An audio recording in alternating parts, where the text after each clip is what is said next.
Exploiter's End by James Causey. People or termites, it's all the same. There's a limit to how far you can drive them. We time-studied the term. It moved with a pliant, liquid grace, its four arms flickering over the instrument panel, installing studs, tightening screws, its antennae glowing with the lambent yellow that denoted an agony of effort. See? Harvey's freckled face was smug. He rates an easy 110. Whoever took that first study... I took it, I said, squinting at the stopwatch. You could hear him bite his lip. After only 2 weeks on the job, on a strange planet 90 light-years from home, you don't tell your boss he's cockeyed. The term hurried. Its faceted termite eyes were expressionless diamonds, but the antennae gleamed with a desperate saffron. If bugs could sweat, I thought wryly. Now the quartz panel installation. Those four arms moved in a blinding frenzy. But the stopwatch was faster. The second hand caught up with the term. It passed him. Rating? 74%. I tucked the clipboard under my arm, squeezed through the airlock, and down the ramp. Harvey followed sullenly. The conveyor groaned on, bringing up the next unit, a sleek little cruiser. The term seized a 50-pound air wrench, fled up the ramp to the airlock. 12 feet back to the operation, I pointed out. After the next job, he'll have to return 40 feet, then 60. He's in the hole. Harvey looked at his shoes. John Barry, the trim superintendent, came puffing down the line, his jowled face anxious about direct labor cost, the way every good super should be. Anything wrong, Jake? He can't cut it, I said. Barry frowned up through the airlock at the term. Those antennae now shone the soft, sad purple of despair. We walked past the body jigs. The air was a haze of blue smoke, punctuated with yellow splashes of flame from the electronic welding guns. Terms scuttled like gigantic spiders over the great silver hulls, their antennae glowing in a pattern of swift, bright harmony. Right on standard, good cost. Harvey's face was rapt as he watched them. I said harshly, "Give me your third production axiom." Harvey's shoulders squared. He said stiffly, "Beauty is functional. The quintessence of grace is the clean, soaring beauty of a spaceship's hull." Extrapolate, Harvey. His lips were tight. What I see is ugly. Terms must be taught individuality. What I see is a fascinating, deadly beauty. Deadly because it's useless. We must sublimate it, grind it down, hammer it out into a useful pattern. Waste of motion is a sin. Excellent. We turned into the administration lift, leaving the iron roar behind us, and on the way up, Harvey didn't say a word. I listened for the tinkle of shattering ideals and said patiently, "You're here to build spaceships, to build them better and cheaper than Consolidated or Solar. Hell, we've even set up a village for the terms. Electricity, plumbing, luxuries they wouldn't normally enjoy for the next 1,000,000 years. Will they fire him?" Harvey's voice was flat. My temper was shredding. 4-day layoff, his third this month. Terms kick in most of their salary for village maintenance. They can't afford a part-time producer. I could see that term read out of the gang, leaving the company village, stoically, while his fellows played a wailing dirge of color on the antennae, the farewell song. I could see him trudging over the windswept peak of Cobalt Mountain, staring down at his native village, and shaking with the impact of the Stammverstand, the tribe mind, the ache and the longing. A wheel shaken out of orbit, the lonely cog searching for its lost slot. I could see that term returning to his tribe, and how they'd tear him to pieces, because he was a thing apart, now, an alien. We walked down the gray corridor, past Psych, past the conference hall, till the silver door marked Methods and Standards. Harvey's blue eyes were remote, stubborn. I clapped him paternally on the shoulder. "Anyone can call one wrong, lad. Forget it." Harvey slumped down at a computer, and I walked into my private office and shut the door. Harvey's personnel dossier was in my desk. IQ, 178, fair. Stability quotient, 2.8, very bad. Adaptability rating, 0.7, borderline. Those idiots in Psych, couldn't they indoctrinate a new man properly? I waited. In a moment, Harvey came in without knocking and said, "Mr. Egan, I want to quit." I took my time lighting a cigar, not raising my head. His defiant, pleading look. I blew smoke rings at the Visicom and finally said, "Since you were 16, you've dreamed of this. Elimination tests, the weeding out, 10,000 other smart, hungry kids fighting you for this job." I tasted the words. "When your contract's up, you can write your own ticket anywhere in the system." He blurted, "I came here full of ideas about the wonderful work Amalgamated was doing to advance backward civilization. Sure, the terms have a union, they're paid at standard galactic rates for spacecraft assembly. But you make them live in that village. It costs to run that village. You give it to them with one hand and take it back with the other. All the time you're holding out the promise of racial advancement, individuality. Someday the terms will reach the stars. Nuts!" "That's guild propaganda," I said softly. "The guild is just a bogey you created to keep the Intersolar Spacecrafters Union in line. There's a Venusport liner due in next week. When it leaves, I'll be on it." I played Dutch uncle. I told him he wasn't used to Terminorb's 1.5 gravs, that this was just a hangover from the 3 to 5 oxygen ratio he wasn't used to. But he said no. Finally, I shrugged, scribbled something on an AVO and handed it to him. "All right, Harvey," I said mildly. "Take this down to Carmody in Psych. He'll give you a clearance." Harvey's face went white. "Since when do you go to Psych for a clearance?" I pressed a stud under the desk and 2 analysts came in. I told them what to do and Harvey screamed. He fought and bit and clawed. He mouthed unutterable things about what we were doing to the terms until I chopped him mercifully behind the ear. "Poor devil," panted one of the analysts. "Obviously insufficient indoctrination, sir. Would you mind if I spent an hour in Psych for reorientation? He upset me." My eyes stung with pride. Sam had loyalty plus. "Sure thing, Sam. You'd better go too, Barney. He said some pretty ugly things." They dragged Harvey out, and I went over to the Visicom, punched a button. I was trembling with an icy rage as Carmody's lean hawk face swam into view. "Hello, Jake," he said languidly. "How's cost?" I told him curtly about Harvey. "Another weak sister," I rasped. "Can't you screen them anymore? Didn't you note his stability index? I'm going to report this to Starza, Don." "Relax," Carmody smiled. "Those things happen, Jake. We'll do a few gentle things with Scalpel and narcosynthesis, and he'll be back in a week, real eager. The perfect cost analyst." I'd never liked Carmody. He was so smug. He didn't realize the sacredness of his position. I said coldly, "Put Miss Davis on." Carmody's grin was knowing. The screen flickered and Fern's face came into focus. Her moist red lips parted, and I shivered, looking at her, even on a Visicom screen. The shining glory of her hair, those cool green eyes. 3 months hadn't made a difference. "How was little old Earth?" I said awkwardly. "Wonderful." She was radiant. "I'll see you for lunch." "Today's grievance day. Dinner?" "I promised Dawn," she said demurely. I swallowed hard. "How about the term festival tomorrow night?" "Well, Dawn sort of asked." I tried to laugh it off, and Fern said she'd see me later, and the screen went blank, and I sat there shaking. The screen flickered again. Starza's great moon face smiled at me and said sweetly, "We're ready to start grieving." I picked up the time studies that were death sentences for 2 terms, and went down the hall to Ulcer Gulch, the conference room. Lure a termite away from his tribe. Promise him the stars. Make him bust his thorax on an assembly line. He makes a wonderful worker, with reflexes twice as fast as a human's, but he still isn't an individual. Even when putting a spaceship together, he's still part of the tribe, part of a glowing symphony of color and motion. That's bad for production. Accent on individuality, that was the keynote. The terms and their union representatives could argue a grievance right to the letter of the contract, but when it came to production standards, we had them. Terminorb 4 was 90 light-years from the system, and the terms couldn't afford a home office time and motion analyst. It wasn't worth it. Terms were expendable. Los Tichnet was committeeman-at-large for the term local. He sat regally at the head of the conference table, 7 gleaming chitinous feet of him, with his softly pulsating antennae and faceted eyes, and said in a clicking, humorless voice, "The first item is second stage grievance. Brother Nadkek, in final assembly, was laid off for 1 day. Reason? He missed an operation. The grievance, of course, is a mere formality. You will deny it." David Starza winked at me from behind horn-rimmed glasses.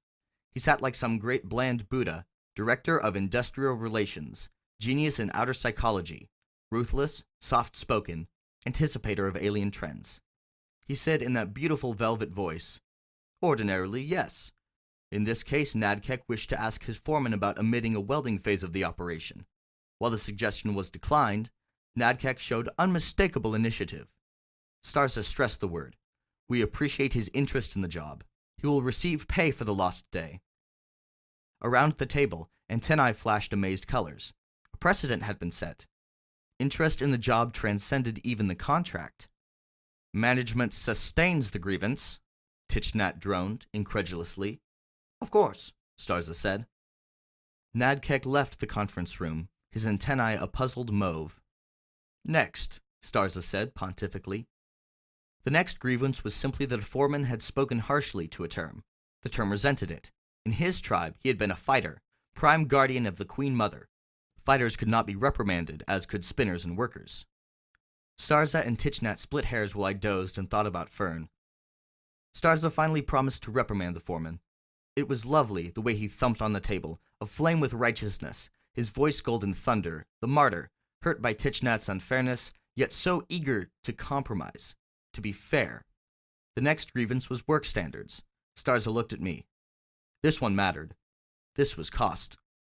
I pulled out my study proofs, said, "Radnor, in final assembly. Consistently in the hole. Rating 74%. The operation was too tight, Jake. Admit it." The thought uncoiled darkly, thundering and reverberating in the horrified caverns of my brain. A thoughtcaster. So the guild had thoughtcasters now. The guild had finally come. I sat in the dank silence, shaking. A drop of ice crawled slowly down my temple. I stared around the conference table at Starza's frown, at those term faces, the great faceted eyes. "We gave this worker every chance," I said, licking my lips. "We put him on another operation. He still couldn't cut it. Even though we've got production to meet, we still gave as many chances." The thought slashed. It grew into a soundless roar. "Stop it, Jake. Tell them how Amalgamated, under the cloak of liberation, is strangling the terms with an alien culture. Tell them what a mockery their contract really is. Tell them about that term you condemned this morning." I fought it. Feeling the blood run from my lip, I fought it. I'd seen strong men driven insane by a thoughtcaster within seconds. My stability index was 6.3. Damned high. I fought it. I got to my feet. The room reeled. Those damned term faces, the shining antennae. I stumbled towards the door. The thought became a whiplash of molten fury. "Uphold that grievance, Jake. Tell them the truth. Admit the standard was impossible to meet." I slammed the door. The voice stopped. My skull was a shattered flywheel, a sunburst of agony. I was retching. I stumbled down the corridor to Psyche. Fern was there. I was screaming at her. The guild was here. They had thoughtcasters. My brain was melting. Fern was white-faced. She had a hypo. I didn't feel it. The last thing I saw was the glimmer of tears in her green eyes. "The neuron flow," Starza's voice. "No two alike, like fingerprints. What a pity they can't refine the transmittal waves." I tried to open my eyes. "The guild atomized Solar's plant on Proicon," Carmody's voice said quietly. "It's just a question of time, Dave." "No," Starza said thoughtfully. "Proicon was a sweatshop. I think maybe they're hinting that our production standards are a trifle rough. Look, his eyelids fluttered. Bet you he takes refuge in amnesia." "You lose." My voice was an iron groan. We were in Starza's office. Carmody peered at me with a clinical eye. "I took the liberty of narcosynthesis while you were out, Jake. You told us all about it. How do you feel?" I told them how I felt, in spades. "I want my vacation now," I said. "I've accrued 7 months. I'm going to Venus." Now, Starza said. "Mustn't desert the sinking ship, Jake." I shut my eyes. His voice was soothing oil. "Jake, the guild as a whole doesn't know of this plant. Guild agents are freelancers, in the full sense of the word. They exercise their own initiative, and only report to Guild HQ when the job is done." "Then," Carmody said, "if we can find out who—" "Precisely." Starza's eyes were veiled. "Incidentally, Don, you've been gone the last 4 days. Why?" Carmody regarded him steadily. "Recruiting. You knew that. Yet you brought back only a dozen terms. Carmody drew a deep, slow breath. Word's gotten around, Dave. The tribes have finally forgotten their petty wars and united against a common enemy. Us. Any term that exhibits undesirable traits of individuality is now destroyed. I think a dozen was a good haul. You had the whole planet. Carmody's grin was diamond hard. You think maybe I spent a few hours under a guild mind control? Is that it? Starza said, On your way out, send Los Tichnat in. Carmody flushed. Tichnat's the one and you know it. But if he's not, if you haven't run down the spy by tomorrow, you can accept my resignation. I saw what they left of Proicon. The door slammed behind him. Starza smiled at me. What do you think, Jake? Tichnat. The second I got out of there, the Thoughtcaster stopped. Doesn't mean a thing. They can beam through solid rock. 100-foot radius. No exploitation, I mused. Fanatics, Starza said. They'd impede the progress of man, sacrifice man's rightful place in the cosmos for the sake of crawling things. We'll fight them, Jake. Tichnat entered. He stood stiffly before Starza's desk, his antennae a cheerful emerald. Starza said, carefully, What do you know about the guild? Impractical visionaries, Tichnat clicked. Lovers of status, well-meaning fools. They approached me yesterday. A vein throbbed purple in Starza's forehead, yet he kept his voice soft. And you didn't report it? And precipitate a crisis? Tichnat sounded amused. I was asked if my people were being persecuted. Had I answered in the affirmative, there might have been repercussions, perhaps a sequel to Proicon. Oh yes, we know of Proicon. Your foremen are sometimes indiscreet. Who is the agent? Starza breathed. Should I tell you and disrupt the status quo? You would destroy the agent. In retaliation, the guild might destroy this plant. Impossible. Guild agents have no such authority. A chance I cannot afford to take. Tichnat was adamant. Amalgamated, Starza prodded, offers a standing reward of 100,000 solar credits for apprehension of any guild agent. Your village could use those credits. You could equip an atomic lab. You could maintain your own research staff. Stop it. The antenna throbbed brilliantly. We are your friends, Tichnat. Symbiosis, I believe, is the word, Tichnat clicked dryly. You need us. We need your science. We need your terrifying concept of individuality. We need to lose our old ways, the dance of harvest time, the Queen Mother. One by one, the rituals drop away. The old life, the good tribal life, is dying. You sift out us misfits who chafe at tribal oneness. You offer us the planets. The antennae flashed an angry scarlet. You think to keep us chained a millennium. 100 years will suffice. We will leave you. We exiles you have made, we who would be destroyed if we dared return to the tribe, we shall rule this world. You aliens drive a hard bargain, but the dream is worth it. Prometheus in a bug's body. The shining strength and the dark, terrible pride. It is no dream, Starza said gently. But perhaps you go about achieving it in the wrong way. You still refuse to divulge the spy? I am sorry. Good day. Starza brooded after him. He's a fool, but he's grasping mankind's concepts, Jake. I'd give my right eye for a good semanticist. Basic English does it. Self, want, mine, selfish ego words, the cornerstones of grasping humanity. Sure, we'll raise hell with their aesthetic sense, but in the end they'll thank us. I sat, worrying about a secret fanatic somewhere in the plant who, in the holy interests of Mars for the Martians, Terminorb for the terms, might soon plant an atomic warhead in our body shop. I finally said, What are we going to do? Do? Starza chuckled. Why, slacken line speeds, lower production standards, 50% at least. By tomorrow we'll be down to 40 jobs an hour. They want loose standards, we'll give it to them. But my cost. Obscenity your cost. Look, Jake, no matter how you set an operation up, the terms manage to work in some glittering little ritual. They have to create beauty. Their aesthetic sense must be fed. They can't adjust to quick change. Suppose you cut line speeds by 10%. They adjust, but it almost kills them. Then drop 30%. Their ritual loses timing, becomes discordant. What happens? I blinked. They go mad. And our little gear saboteur will be guilty of a few term deaths. He'll have violated a basic guild tenet. He'll go home with his tail between his legs. Catch? I caught. By mid-afternoon, we had the conveyor speeds down 30%. The red line on my cost chart soared precariously. The entire production line slowed to a crawl. We waited. At 5 o'clock, it happened. 3 terms in the body shop went mad. It started a chain reaction throughout the trim line. 6 more terms ran amok and had to be destroyed. Final assembly became a shambles. Starza called me on the Visicom, delighted. Our guild agent played right into our hands, Jake. By forcing a production slump, he's harming the workers.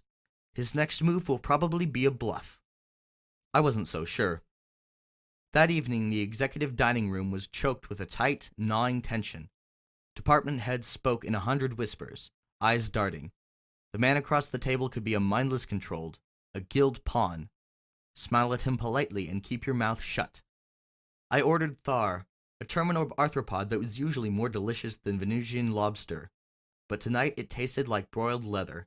It was like eating in a morgue. I saw Carmody at the next table. I nodded coolly to him, and he hitched his chair over and said, "By the way, Jake, I'm sorry about Harvey. He's going back to Earth next week." "Why?" "His stability index was too low," Carmody said smoothly. "Sure, we could have given him the works, but you didn't want a robot." I said deliberately, "I needed that boy, Don." Carmody got up, his smile infinitely contemptuous. "We don't all have your stability index, Jake." I stared after him, and the thought suddenly struck me that not once had I considered quitting, ever. Somehow the thought disturbed me. Abruptly, the public address speaker boomed. "Attention," Starza's voice crackled. "To the guild agent, wherever he may be. Today you murdered 37 terms. Is this your altruism? Is this your vaunted justice?" He went on, his voice like organ music, sweeping away all doubt, making you proud and glad to be a part of Amalgamated, part of production, when quite suddenly his voice choked off. Simultaneously, another voice ripped through the hall. A cold, ironic whisper, lashing at the mind. "Altruism, yes, but not as you conceive it. Today you passed your own judgment. You have 24 hours to evacuate before the plant is destroyed. The verdict is final." The dining hall echoed with moans. Hands leaned to agonized temples. The thoughtcaster again, on a wide-band frequency. Through the pain, I was conscious of Starza's voice. The guild was trying to bluff us. We wouldn't let them. I stumbled out of the hall, my teeth chattering, took the lift down to the first level, and got outside to walk free in the park. Here was Eden. Giant conifers and ferns wove a cool green pattern of delight, and the laughter of the crystal fountains soothed. Terms had fashioned this garden, had created a poem in living green, a quiet fugue of oneness, each leaf blending exquisitely with the next, the unity, the perfect whole. For one weak moment I let the pattern seep insidiously into me, and then, ashamed, focused my eyes on that jarring splash of white in the center of the garden. The 10-foot model of the amalgamated X-3M, squat with power, lifting on her stern jets. A symbol of amalgamated strength, the indomitable spirit of mankind, beauty born of pure utility. Oddly, a half-remembered poem of the ancients flitted through my brain. Dirty British coaster with her salt-caked smokestack, budding through the channel on the mad March days. That was man. On an infinity of planets he had met resistance, through force, through guile, even through beauty, and he had conquered. I drew a slow, deep breath and sat on one of the benches, staring up at the gigantic horseshoe of the factory, hearing the muted hum of the atomics. 24 hours. I tried to run through my axioms, and I was suddenly terrified. I couldn't remember them.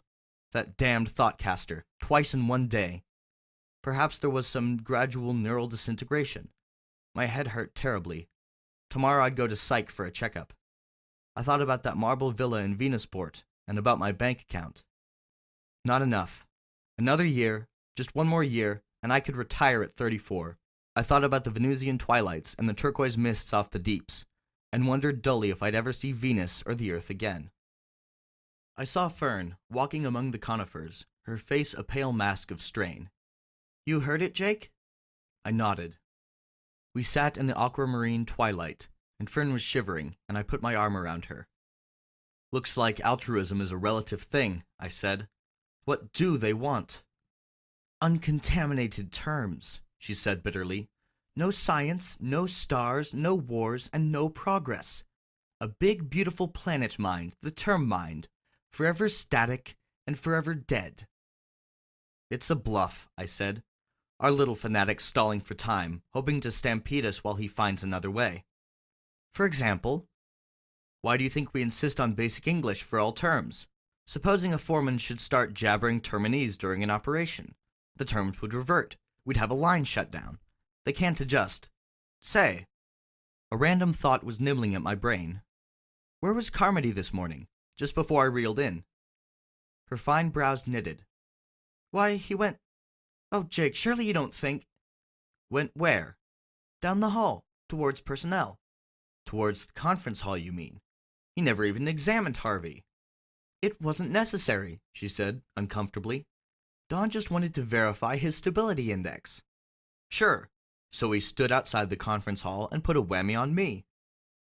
Fern was smiling. I scowled. It fits. It has to be him. Or Tichnat, she said. Or Starza. Or me. I stared at her. You'd do. My voice shook. You were gone 3 months. They could have got to you.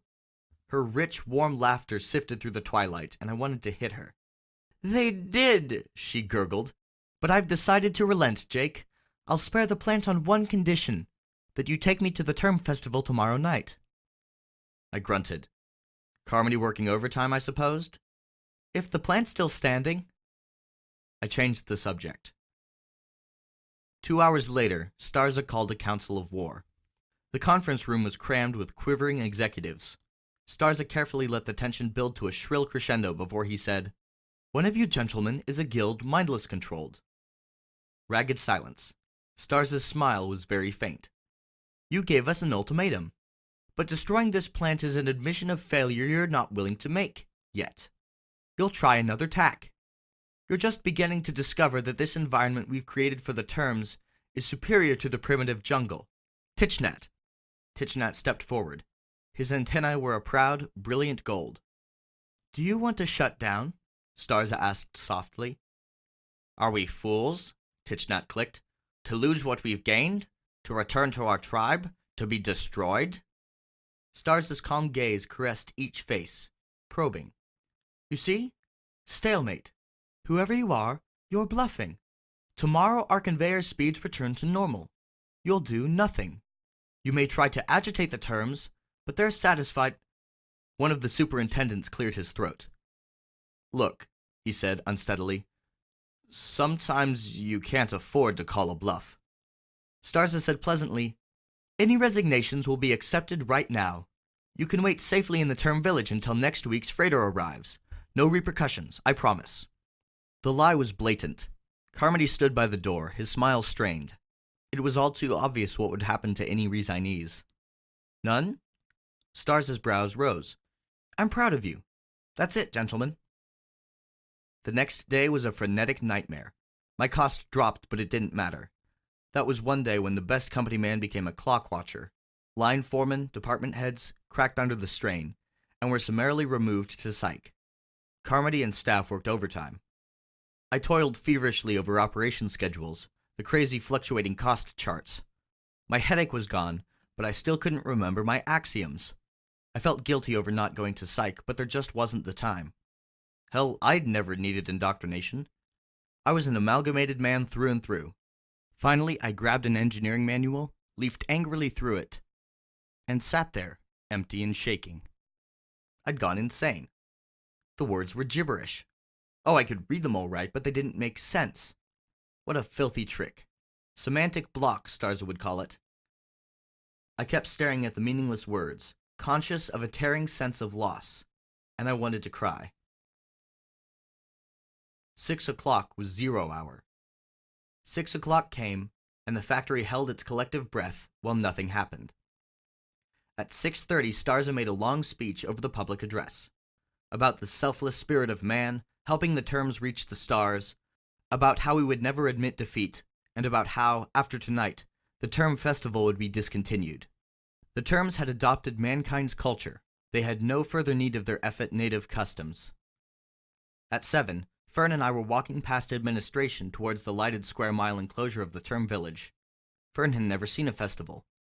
A throwback, I said, to their old tribal days, their harvest, when they pay tribute to the Queen Mother and pray for good crops and work well done. It's their yearly substitute for Stamverstand. Back in the native villages, whenever a term's in trouble, he goes to the council hut and the others join him in a silent group telepathy. But we've just about weaned them, Angel. They'll be individuals soon. We walked down the deserted row of term huts, past the council hall, to the great stone amphitheater, and sat with the other execs. Fern was very gay and cheerful, but I kept thinking about my axioms, trying to bring them back to life. I felt dead, all dead inside. Starza came up, frowning, and I congratulated him.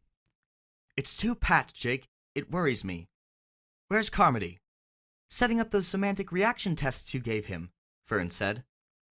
"But I never gave him—" Abruptly the lights snuffed out. At one end of the arena loomed a 12-foot statue of a bloated term, limned in a soft pale glow, the Queen Mother. The hush.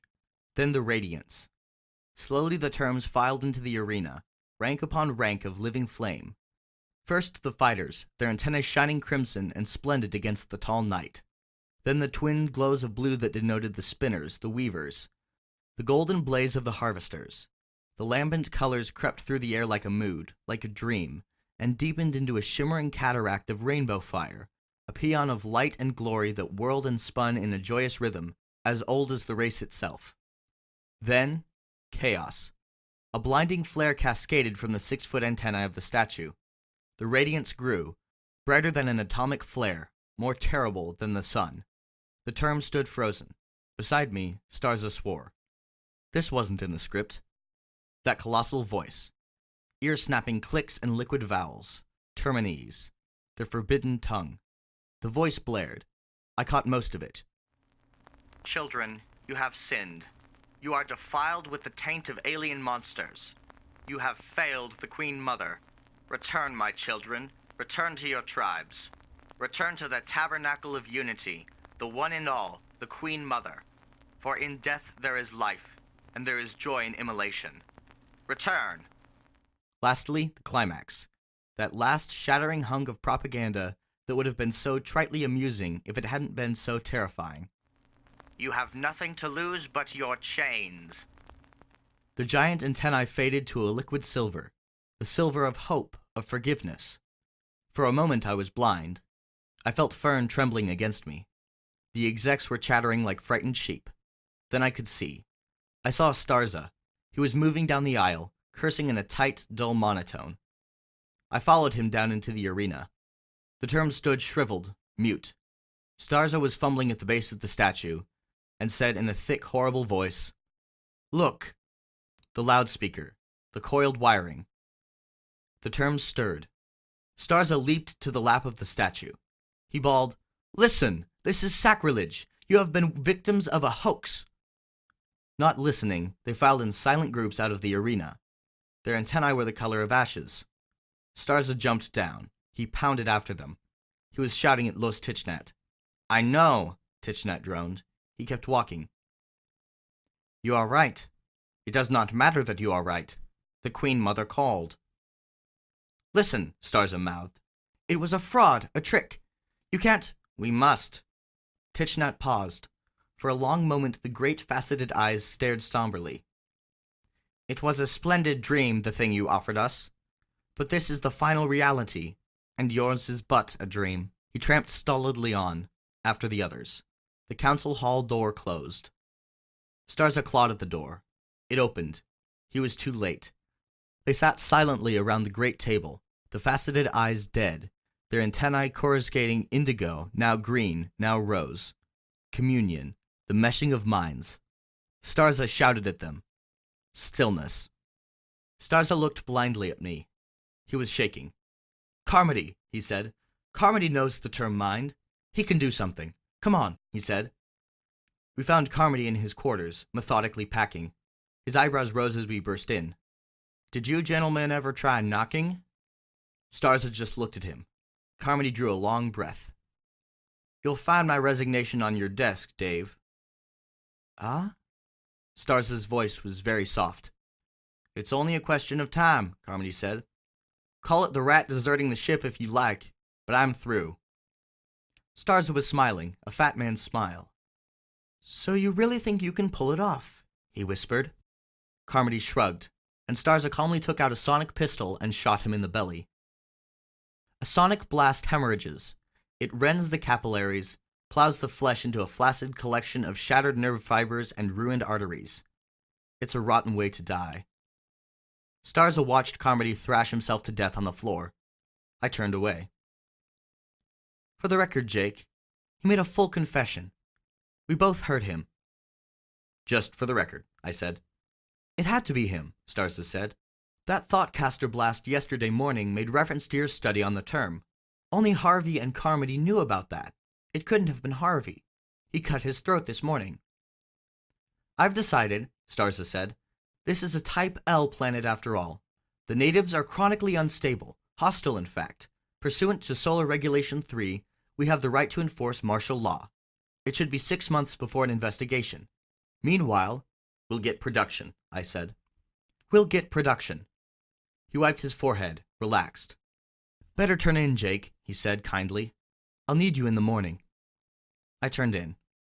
You lie awake, staring into the blackness. It gnaws. My head throbbed. I should have felt a triumphant relief, but I could not remember my axioms, and I felt a sick, dull hate for the thing the guild spy Carmody had done to me. What happens when you strip a man of everything he believes in? He remembers other things. Those memories came trooping back like ghosts, and I fought them, sweating, but they came. Once upon a time, there was a starry-eyed young engineer who started out to set the galaxy on fire. But he got squeamish somewhere along the way, so Carmody operated on him. Carmody did things to his brain, made a good production man out of him. I remembered now. That time I had argued with Starza about standards 9 years ago, and I had resigned, and Starza sent me to Psych. Good old Carmody. There never would be a white marble villa on Venus. It was a harmless dream, a substitute for what I had lost. But it didn't matter. Those superimposed patterns had been removed. That Thoughtcaster had crippled my thinking, but, by heaven, I was still an amalgamated man. They couldn't take that away. But Starza had been wrong about Carmody. Nothing definite. But when you dedicate your life into extrapolating curves, frozen chunks of time and motion, into the thunder of jets lifting amalgamated ships from Terminorb, your mind becomes a very efficient analog computer, if you know how to use. I used it now. I fed little things, facts, variables, into that computer, and it told me 3 times. Probability, 60% at least. I got up, dressed stiffly. I was trembling. I could still serve, after all. I took the lift up to administration, and walked down that long gray corridor on leaden feet towards the illuminated rectangle of Starza's office. I opened the door. "Hello, darling," Fern said. She was unhurriedly burning Starza's report. Starza sat mutely in his chair, head tilted back at an impossible angle, staring at nothing. It had to be you. I had never felt so tired. You would have destroyed the plant, wouldn't you? Only I showed you another way. Make the terms revert. And you had that hypo all ready when I reeled into Psych. I moved towards her carefully. You're so damned altruistic. A guild mindless controlled, I said. Fern's smile was compassionate. She methodically ground the ashes to powder, lifted that calm green gaze. Stupid words to frighten children, Jake. Yes, they kidnapped me. I never reached Earth 3 months ago. I was indoctrinated. Oh, they didn't have far to go. Each race to its own fulfillment. Her eyes were shining. Look out the window. Numbly, I moved past her. I stared. In the distant blackness, a column of living flame flickered up the slope of Cobalt Mountain. Ice green, ruby, silver, and blue. The terms were leaving. They're not ready for individuality yet, Fern breathed. In a million years, perhaps. Not now. They're going home. To die. The race will live. Individuality isn't the penultimate, darling. You'll find out. I moved towards her. You've got a very tough mind, Jake. You'll make a wonderful guild agent. I got both hands on her throat. Fern moved. Her right arm was a snake striking, and a steel strength lifted me, turning, against 1.5 gravities, and the floor wavered up to hit me in the face. Something broke. I tasted blood. Through the agony, I moved. I crawled towards her. They gave me 6 weeks of hand combat under 2 gravs, she said. Soon you'll be one of us, Jake. One of the guild. I stared up at her in a dull horror. I kept crawling. We'll heal you, Fern said. We'll give you back the dream. We may even work together. Maybe I'll fall in love with you again, who knows? Her eyes were brimming. She took out a sonic pistol. It's all right, darling. I'll adjust it for knockout. In 3 hours we'll be on a guild flyer. Please, darling, she said, and I kept crawling. And Fern's smile was a benediction as she pulled the trigger.